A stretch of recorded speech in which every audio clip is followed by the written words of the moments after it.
दोस्तों, आज की सबसे पहली और बड़ी खबर।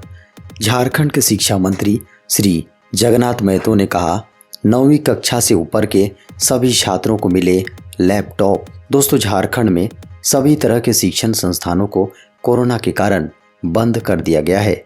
अब सारी शिक्षा व्यवस्थाएं ऑनलाइन हो गई है। झारखंड के शिक्षा मंत्री श्री जगन्नाथ महतो ने मुख्यमंत्री श्री हेमंत सोरेन से मुलाकात की। उन्होंने कहा कि ऑनलाइन पढ़ाई में गरीबों के बच्चों को काफी परेशानी होती है, इसलिए उन्होंने मुख्यमंत्री को एक पत्र सौंपा है। पत्र में उन्होंने लिखा है कि सरकारी विद्यालयों में पढ़ने वाले 9वीं कक्षा के ऊपर के सभी बच्चों को एक लैपटॉप दिया जाए ताकि उनकी पढ़ाई पर असर नहीं पड़े। उन्होंने कहा कि उन्हें पूरा भरोसा है कि सीएम उनकी बातों को मान लेंगे और जल्द ही इसको लेकर अच्छी खबर मिलेगी। दोस्तों, बड़ी खबर है। जेपीएससी में आरक्षण को लेकर झारखंड हाईकोर्ट में हुई सुनवाई। झारखंड हाईकोर्ट में 6ठी जेपीएससी नियुक्ति में आरक्षण को लेकर दाखिल याचिका पर सुनवाई की गई। सुनवाई के बाद झारखंड हाईकोर्ट ने इस मामले में जेपीएससी से जवाब मांगा है। इस संबंध में रवि कुमार मंडल की ओर से झारखंड हाईकोर्ट में याचिका दाखिल की गई थी। इस मामले में अगली सुनवाई 4 हफ्ते के बाद होगी। झारखंड हाईकोर्ट को बताया गया कि प्रार्थी BC 1 कैटेगरी से आता है। इसके अलावा दिव्यांग, कम दृष्टि भी है। उन्हें आरक्षण का लाभ देते हुए चयन किया जाना चाहिए, जबकि उनका अंक भी अंतिम चयनित अभ्यर्थी से अधिक है। इस संबंध में झारखंड हाईकोर्ट ने जेपीएससी को शपथ पत्र के माध्यम से अपना जवाब दाखिल करने का निर्देश दिया है। दोस्तों, बड़ी खबर है। मार्च 2022 से पहले होगा झारखंड में पंचायत चुनाव। दोस्तों, झारखंड के मंत्री आलमगीर आलम ने कहा है कि अगर कोरोना संक्रमण नियंत्रण में रहा तो मार्च 2022 से पहले ही झारखंड में पंचायत चुनाव करा लिए जाएंगे। उन्होंने कहा कि 5 जनवरी 2022 से मतदाता सूची पुनरीक्षण का काम शुरू हो जाएगा। इसी महीने मतदान केंद्रों को भी चिन्हित करने की प्रक्रिया पूरी कर ली जाएगी। झारखंड में पंचायत चुनाव की मियाद काफी पहले समाप्त हो चुकी है। झारखंड सरकार ने पंचायत प्रतिनिधियों का कार्यकाल आगे बढ़ा दिया है। लंबे समय से पंचायत प्रतिनिधि चुनाव कराने की मांग कर रहे हैं। कई जिलों से इस मांग को लेकर धरना प्रदर्शन तक हो चुका है। दोस्तों, सिमडेगा से बड़ी खबर सामने आ रही है। यहाँ भीड़ ने युवक को जिंदा जलाया।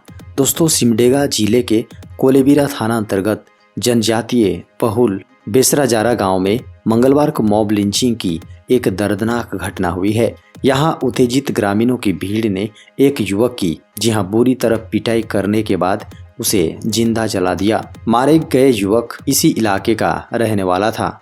वारदात का अंजाम देने वाले ग्रामीण इतने उत्तेजित थे कि उन्होंने लगभग 1 घंटे तक पुलिस को भी गांव में घुसने नहीं दिया। बाद में 3-4 थाना क्षेत्रों से फोर्स पहुंची, तब पुलिस घटनास्थल पर पहुंच सकी। पुलिस जब मौके पर पहुंची तो फायर ब्रिगेड की सहायता से आग बुझाकर युवक का अधजला शव बरामद किया गया, जिसे पोस्टमार्टम के लिए भेज दिया गया। पुलिस द्वारा बताया गया कि घटना के पीछे की वजहें क्या है, इसकी जांच की जा रही है। झारखंड के स्वास्थ्य मंत्री श्री बन्ना गुप्ता ने कहा, झारखंड में पूरे हुए 3 करोड़ डोज। झारखंड में कोरोना के तेजी से बढ़ते संक्रमण के बीच एक राहत वाली खबर झारखंड के स्वास्थ्य मंत्री बन्ना गुप्ता ने ट्वीट किया है। मंगलवार को अपने ट्विटर अकाउंट से जानकारी देते हुए उन्होंने कहा कि झारखंड में कोरोना के बढ़ते संक्रमण के बीच एक सुखदायक खबर शेयर कर रहा हूं। झारखंड ने 3 करोड़ डोज का आंकड़ा पार कर लिया है। उन्होंने बताया कि झारखंड में 3,52,183 डोज पहला और दूसरा पूरे हो गए हैं। इसमें प्रथम 1,86,81,412 एवं दूसरा डोज 1,13,70,771 है। उन्होंने झारखंड वासियों से अपील करते हुए कहा है कि सभी लोग कोविड टीकाकरण अभियान में जरूर भाग लें। जिन्होंने अभी तक एक भी डोज नहीं लिया है, वे तुरंत सरकार द्वारा निर्धारित टीका केंद्र में जाकर टीका अवश्य लें, और जिन्होंने पहला डोज ले लिया है एवं समय पर दूसरा डोज का हो गया है वे भी जल्द से जल्द दूसरा डोज लें। दोस्तों खबर मौसम की, झारखंड में 6 जनवरी के बाद तापमान में होगी वृद्धि, मिलेगी ठंड से राहत। दोस्तों झारखंड में उत्तर पश्चिमी और उत्तर दिशा से आ रही बर्फीली हवाओं के कारण न्यूनतम तापमान में 1 से 4 डिग्री सेल्सियस की गिरावट के कारण ठंड का असर अभी अधिक है। मौसम विभाग के अनुसार आने वाले 3 से 4 दिनों तक ऐसी ही स्थिति बनी रहेगी।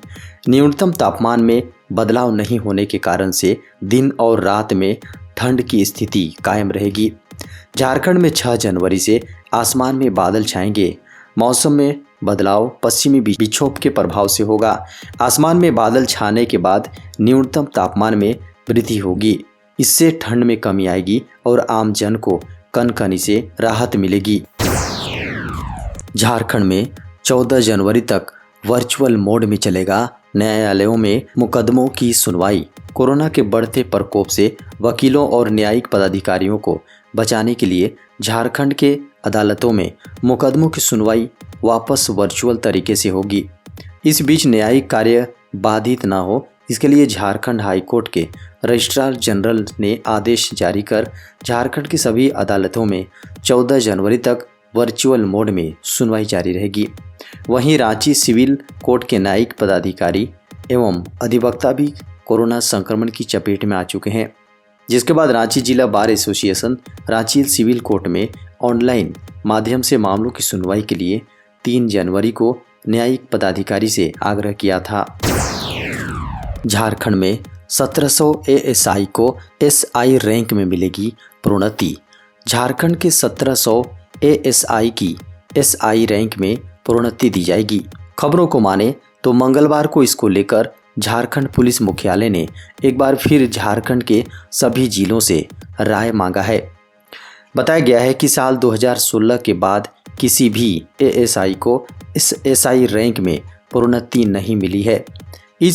इस 5 साल की अवधि में बिना दारोगा बने ही लगभग 250 जमादार सेवानिवृत्त भी हो गए, जबकि लगभग 1700 एएसआई को प्रोन्नति का इंतजार है।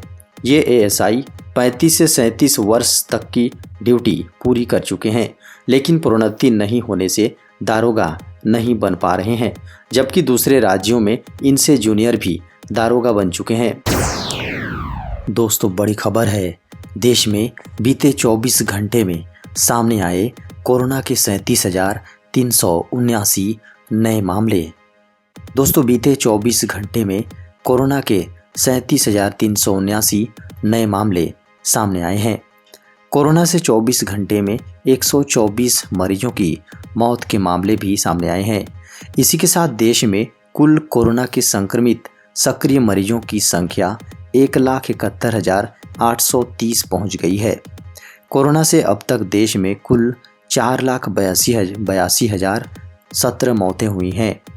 भारत में कोरोना संक्रमण तेजी से फैल रहा है और हर दिन के साथ कोरोना संक्रमितों की संख्या में वृद्धि होता जा रहा है।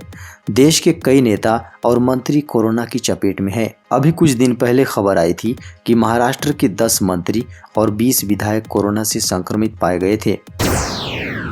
ओमिक्रॉन वेरिएंट की जांच के लिए आई पहली स्वदेशी किट ओमिस्योर। कोरोना वायरस के नए वेरिएंट ओमिक्रॉन की जांच के लिए भारतीय चिकित्सा अनुसंधान परिषद यानी आईसीएमआर ने ओमिस्योर किट को मंजूरी दे दी है। ओमिस्योर किट को टाटा मेडिकल ने तैयार किया है।